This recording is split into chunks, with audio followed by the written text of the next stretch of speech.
Kemudian dia mengeluarkan palu godamnya dari dalam tas dan memasukkan pisaunya ke dalam saku. Setelah itu, Jake keluar dari kamar mandi dan langsung mengayunkan palu godamnya ke arah Michael Weiss dengan sangat kuat. Brainwash adalah sebuah metode untuk merekayasa pembentukan ulang tata pikir seseorang. Tidak hanya itu, metode ini juga bisa mengubah perilaku dan kepercayaan seseorang. Brainwash memiliki tujuan untuk memanipulasi manusia agar melakukan hal yang sesuai dengan keinginan pelaku. Metode ini bisa sangat berbahaya jika dilakukan untuk mengendalikan seseorang untuk melakukan tindakan kejahatan. Seperti yang terjadi kepada seorang pemuda berusia 20 tahun yang bernama Jake Nolan yang menjadi korban brainwash dari sepupunya sendiri, yaitu Pamela Batchbender. Dia memanfaatkan pikiran Jake yang kacau untuk di brainwash dengan tujuan untuk menghilangkan nyawa dari mantan pacarnya, yaitu Dr. Michael Weiss. Sebelum kita masuk ke video kali ini, jangan lupa untuk di like dan di subscribe dulu, karena kedepannya kita akan lebih banyak membahas kasus-kasus yang lebih menarik lagi. Jadi pastikan kalian sudah menekan tombol merahnya agar kalian tidak ketinggalan update terbaru dari channel Chris Santoso. Oke, gak usah lama-lama lagi, langsung aja kita masuk ke TKP. Leave the world around us. They don't need to know. Come find me where.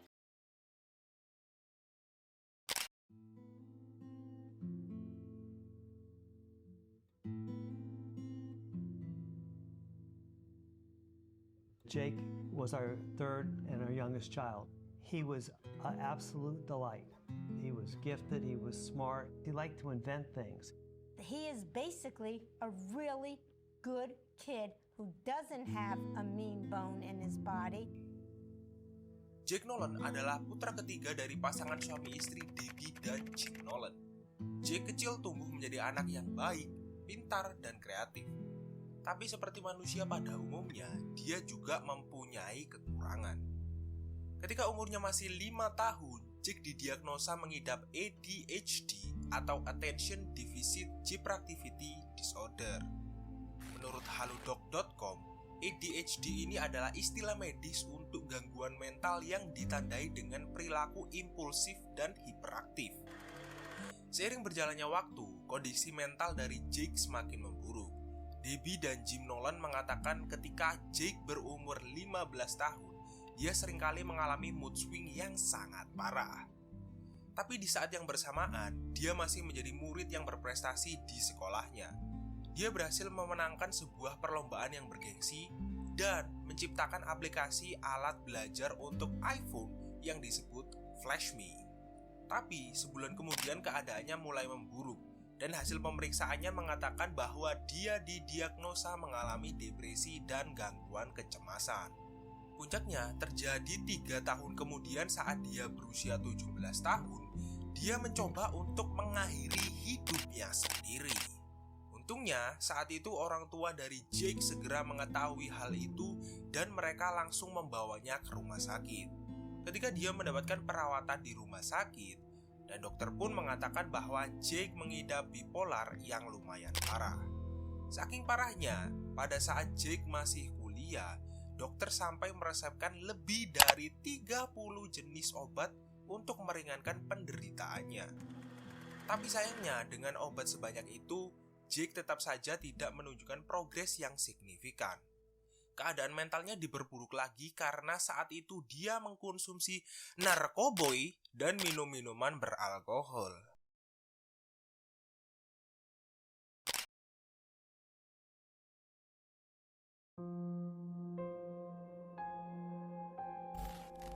Dalam periode ini, keadaan keluarga Nolan sangat miris.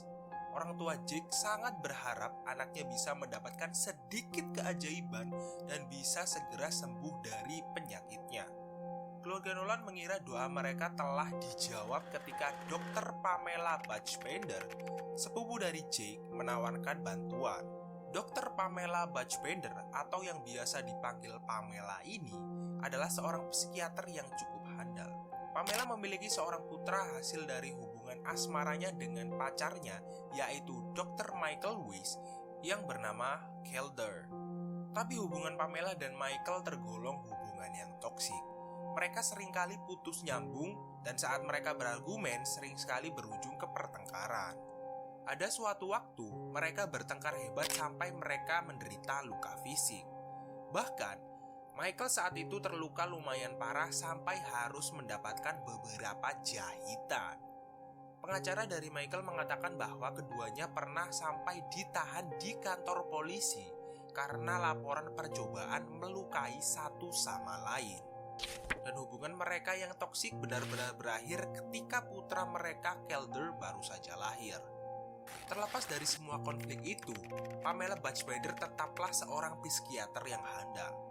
Tentu saja orang tua Jake senang sekali ketika mereka mendengar bahwa keponakannya itu mau membantu anak mereka. Rencananya Jake akan tinggal sementara dengan Pamela di apartemen Manhattan. Dia akan memberinya sesi terapi dan memantau obat-obatnya. Sebagai imbalannya, dia mengusulkan agar dia membantu putranya yang saat itu berusia 4 tahun yang bernama Kelder. Dan setelah Jake pindah dan tinggal bersama Pamela dan anaknya, keadaan mentalnya kelihatan berangsur-angsur membaik.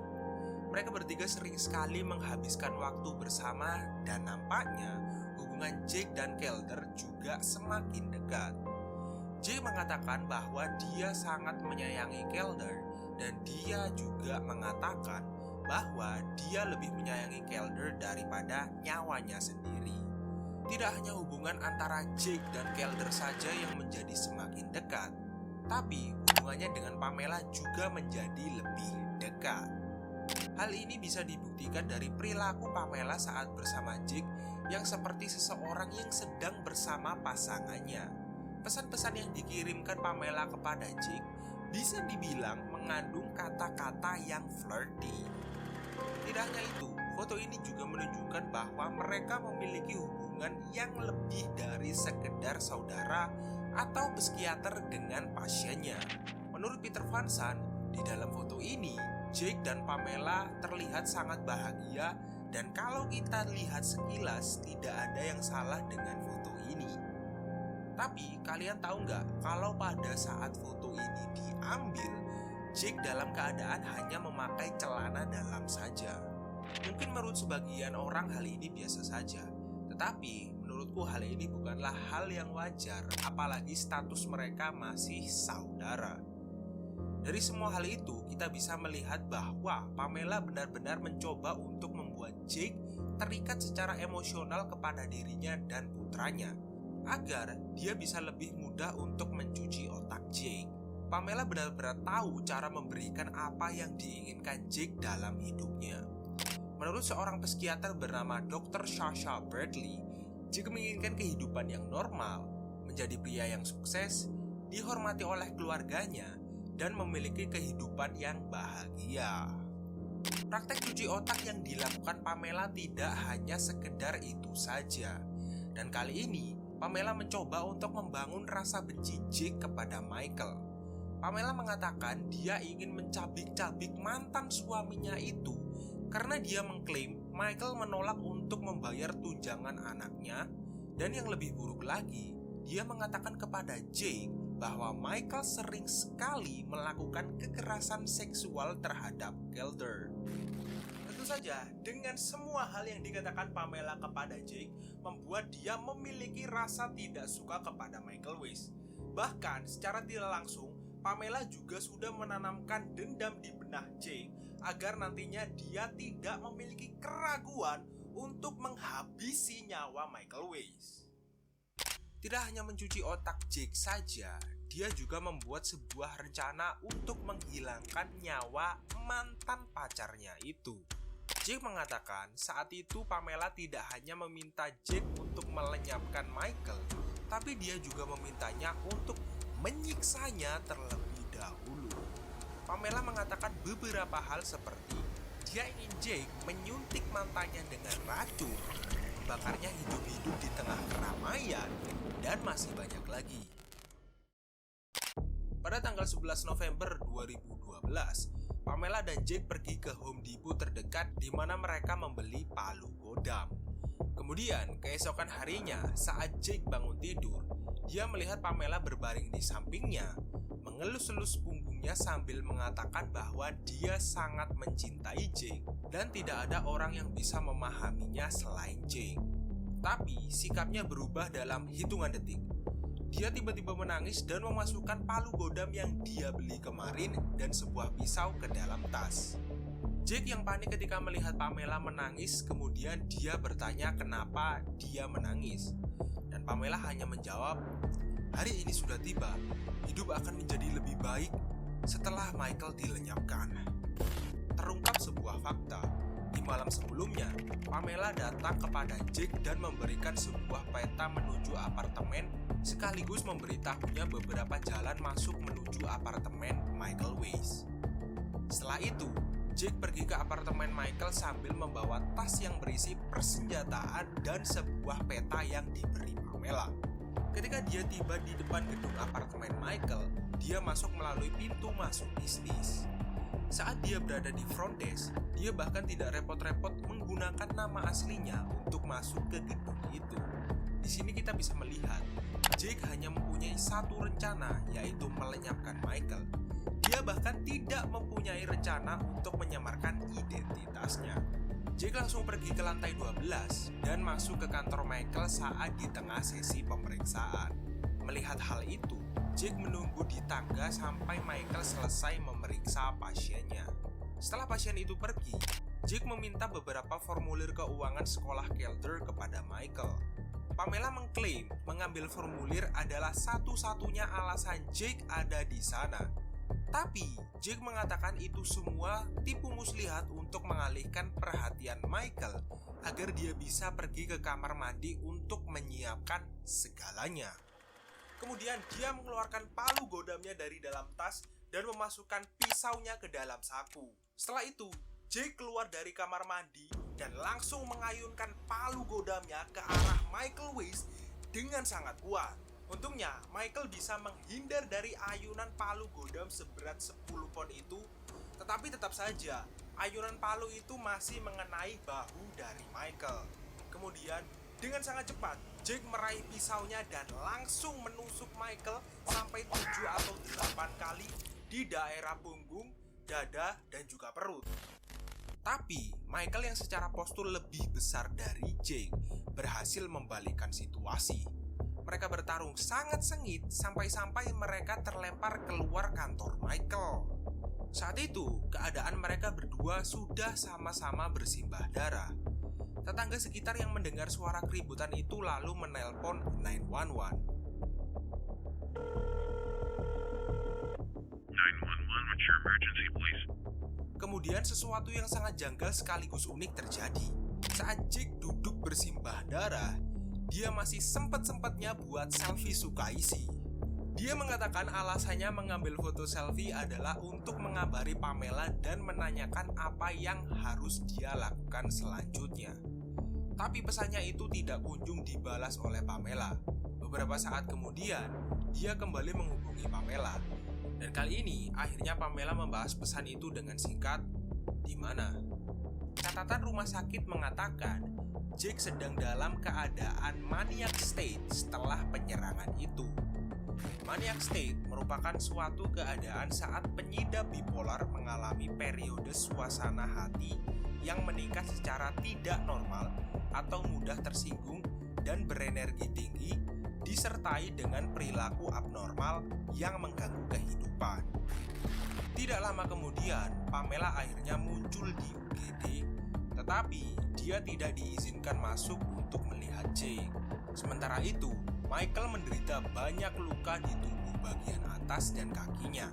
Dia mendapatkan beberapa jahitan dan setelah itu dia bisa keluar dari rumah sakit. Sedangkan Jake masih belum pulih dari lukanya dan dia ditahan oleh kepolisian karena percobaan pembunuhan. Setelah dia ditangkap, kemudian dia menjalani perawatan selama 4 hari di rumah sakit. Setelah itu, dia dibebaskan dengan jaminan $200,000 sambil menunggu persidangan dimulai. Dia juga diizinkan untuk pulang ke rumah orang tuanya yang berada di daerah Miami. Terus, bagaimana dengan Pamela Buchbinder? Segera setelah serangan itu, Michael menuntut hak asuh atas putra mereka, dan dia menuduh Pamela adalah dalang di balik kasus penyerangan itu. Hakim pengadilan kemudian mempertimbangkan bukti dalam kasus itu, termasuk gambar Home Depot, dan memberikan Michael Weiss hak asuh penuh atas Kelder dan melarang Pamela melakukan kontak apapun selama 5 tahun. Terlepas dari bukti yang diajukan pengadilan, Pamela masih belum dituntut secara pidana dalam kasus penyerangan tersebut karena bukti-bukti yang terkumpul masih belum begitu kuat dan kesaksian dari Jake tidak begitu kuat di mata hakim. Jake menghabiskan sebagian besar waktunya menunggu persidangan di tempat rehabilitasi untuk mendapatkan perawatan masalah mentalnya maupun kecanduan narkoboy dan alkohol. Terlepas dari upaya itu, hidupnya hampir berakhir tragis pada bulan Mei 2015, di mana dia kembali mencoba mengakhiri hidupnya sendiri seperti yang sudah pernah dia lakukan. Tapi kali ini lebih parah karena dia berakhir koma setelah dia meracuni dirinya sendiri. Akhirnya, pada bulan Maret 2016, 3,5 tahun setelah serangan itu, persidangan Jake berlangsung di kota New York. Saat persidangan berlangsung, Jake mengatakan kepada hakim bahwa dia telah dimanipulasi oleh Pamela agar dia bersedia untuk melakukan penyerangan terhadap Michael.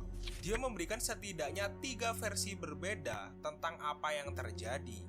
Dan dari semua versi itu, Jake menempatkan dirinya seperti anak kecil yang tidak bersalah dan tidak tahu mana yang baik dan mana yang buruk.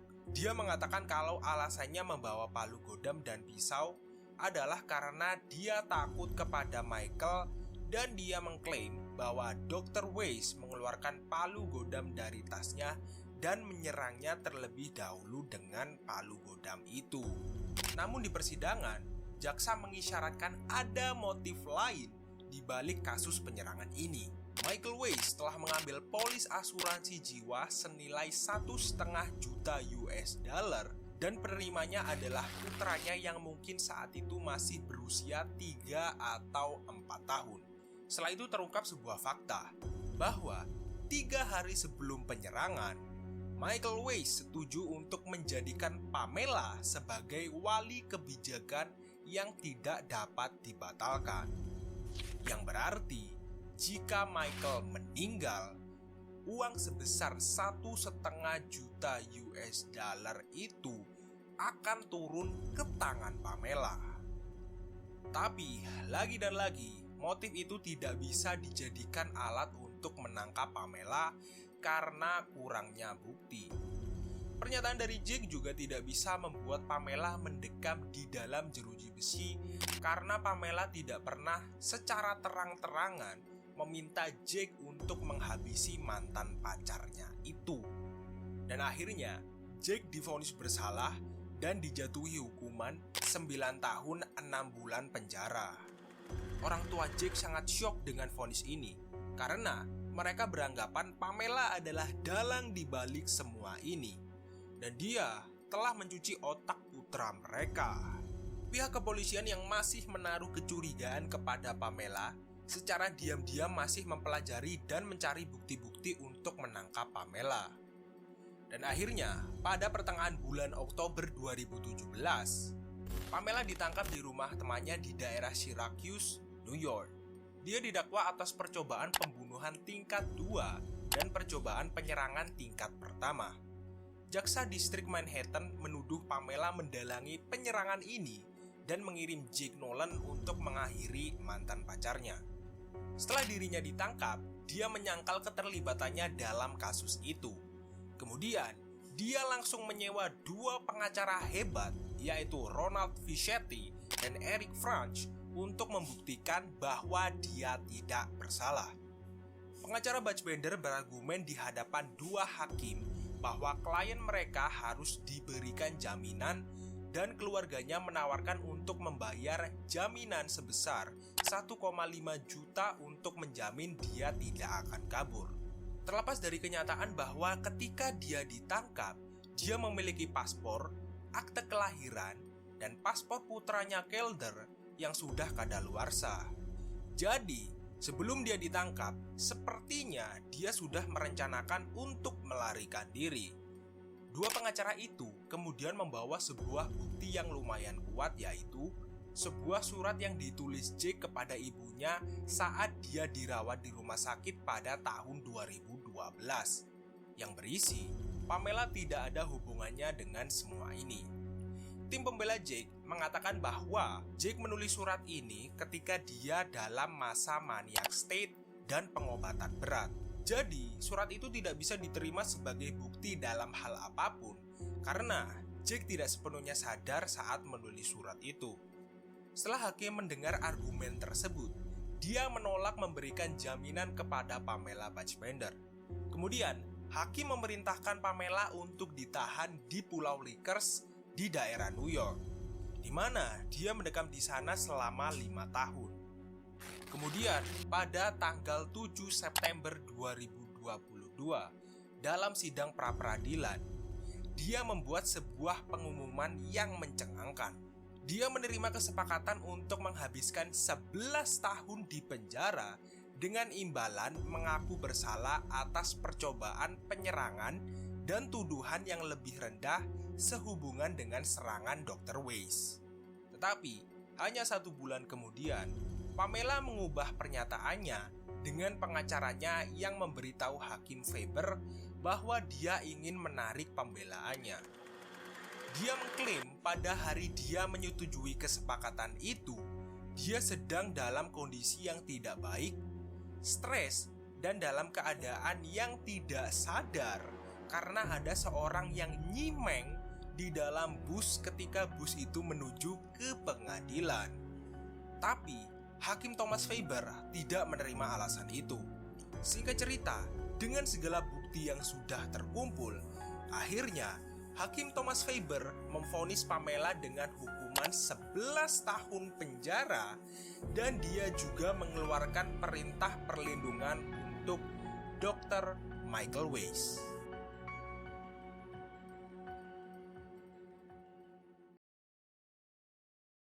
Oke lah guys, itu dia pembahasan kasus dari Jake Nolan.